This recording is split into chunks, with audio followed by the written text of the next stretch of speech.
Good morning, good afternoon, good evening, Professor Barry here. Yeah, week two. So we are kind of off and running now. We are last week provided a foundation into what is sociology, what is it all about, and then this week we're kind of moving into some more specific content area. Um, so yeah, just kind of recap. So three sociological theories. Functionalism, conflict theory are more macro level theories. Functionalism focuses on, um, yeah, institutions are or society is a problem solving entity. So when problems arise, institutions, people come together, try to address these social problems and issues. Every institution that exists in society has purposes. Not everything works perfectly, for sure, but the idea is to bring reform and change to make things work better for more people over a course of time. The idea that the institutions that we have represent our interest. We are involved in creating these institutions. They provide meaning and structure.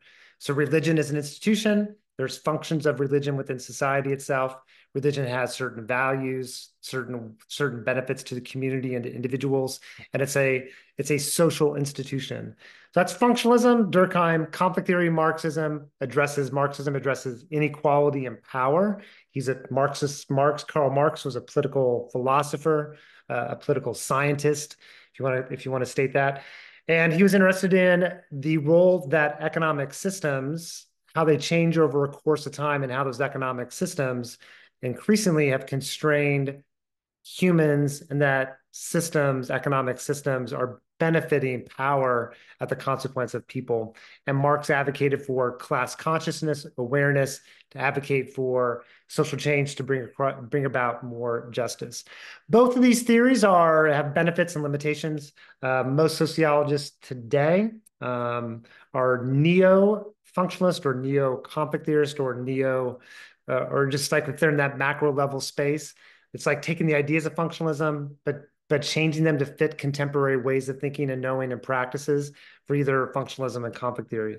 But as long as you have the general idea of both those theories, as well as interactionism, which interactionism is our more micro level theory, focused on symbols, language, meaning, identities. So that's part one of last week, and part two is sociological imagination, C. Wright Mills, of looking at not the private trouble, but the public issue, or making the connection between private troubles and the public issue.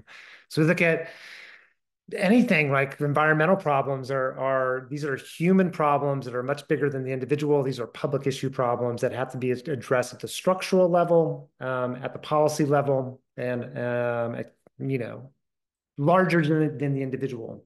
So for this week, we're moving into environmental sociology. Got some materials for this week to kind of encourage that, as well as this idea of neoliberalism. It's a mouthful.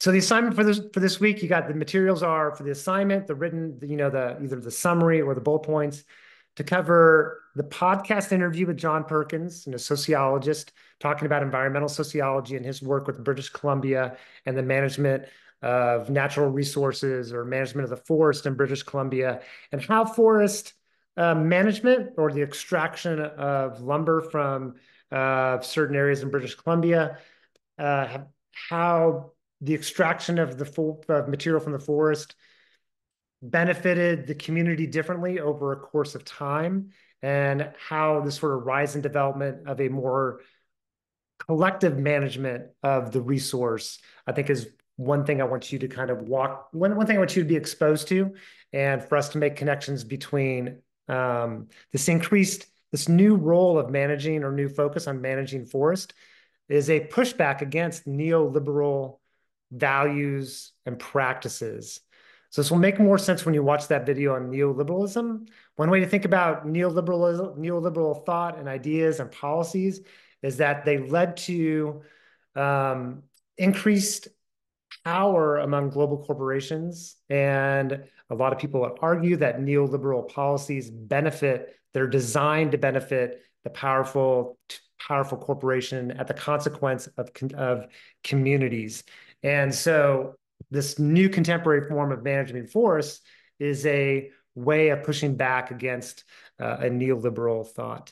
And then you have discussion board. The discussion board is on an article, "A Plant a Tree, Ride a Bike, Save the Planet." I think it's a great example, again, of that individual level solutions are fit a very neoliberal thought, this idea that it's the individual choice and through individual action that we can change the problem. The problem is in the structure. So we have to be able to address the structure, not just focus on individual, like individuals recycling is important, but we have to address the institution and the structure, the industry itself.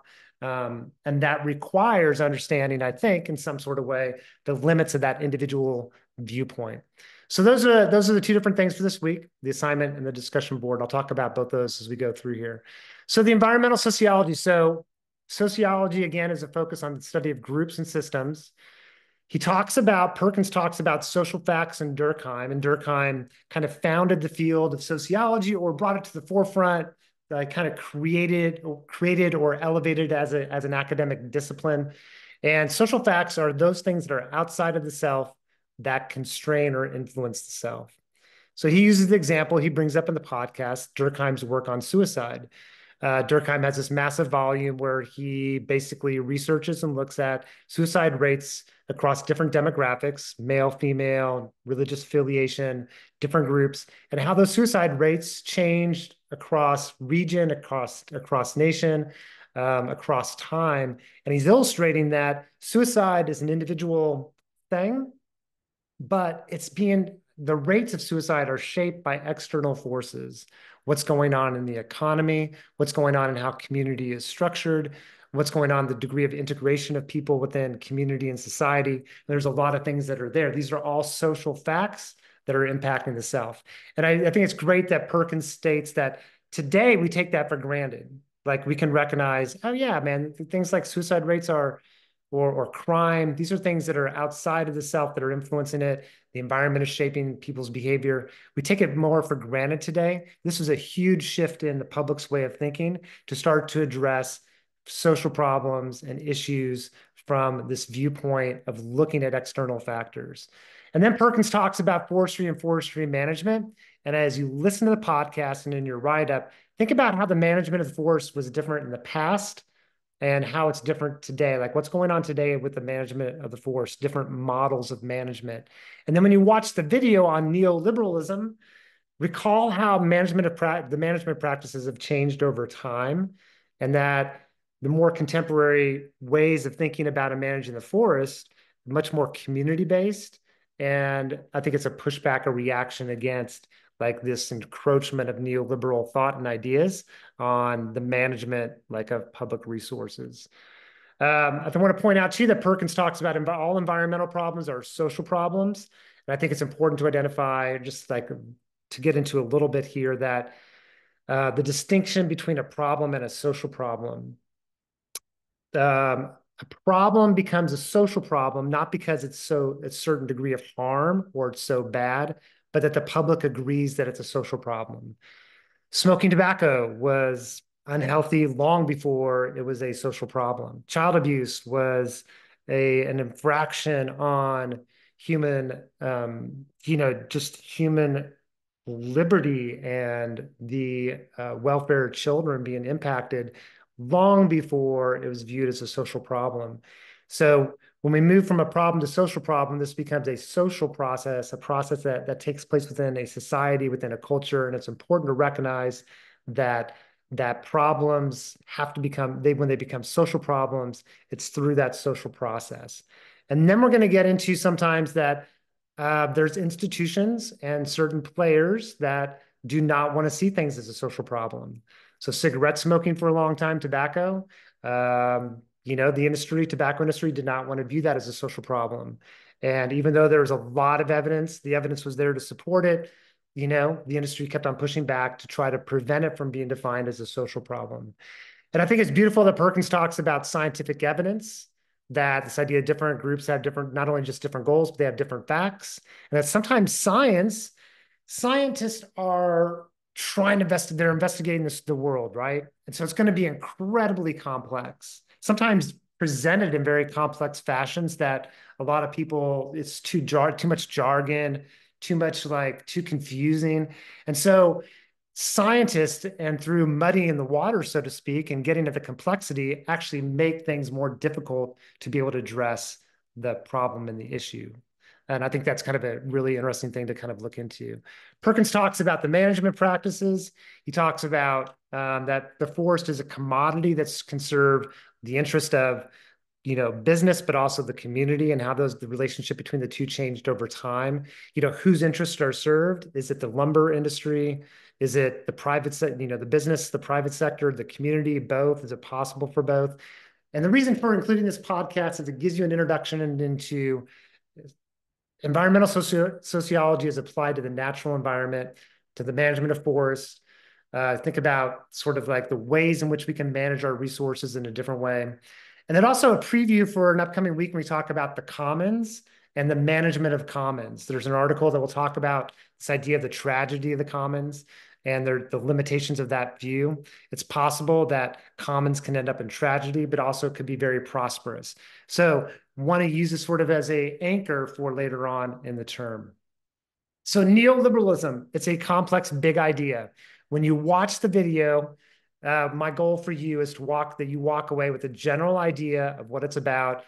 Don't worry about all the details, that you kind of get a general idea and impression of what neoliberalism is. There's a lot of other information out there that you can look at. There's a couple of books here I put down here that do a great job of covering the material of what neoliberalism is, where it came from, and its impact. Undoing the Demos by Wendy Brown is more academic, and she's a political scientist from Stanford University. It's a great job of covering the topic.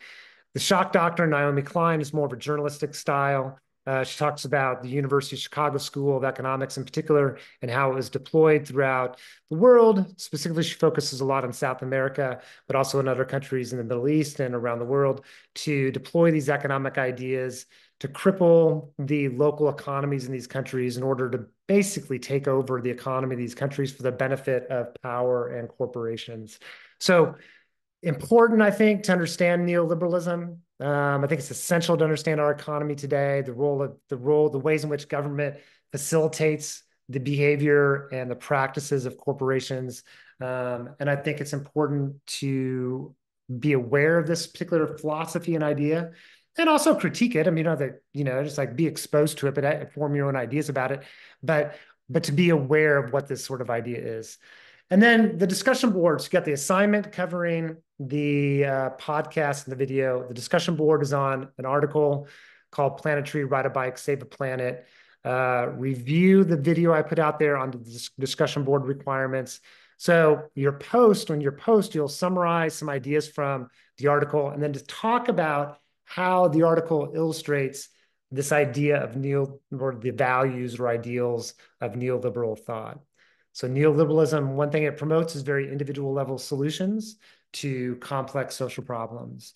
And riding a bike can be really important. Planting a tree can be really important at individual level, but we have to talk about the structure level and this focus of individual action without talking about the structure actually facilitates the benefits of interest of power.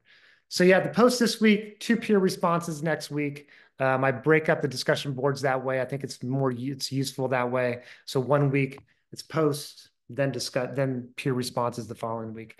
Have a great rest of your week. Hopefully that was informative. Give you a little background, kind of context for the readings this week. If you have any questions, let me know. Have a great rest of your day.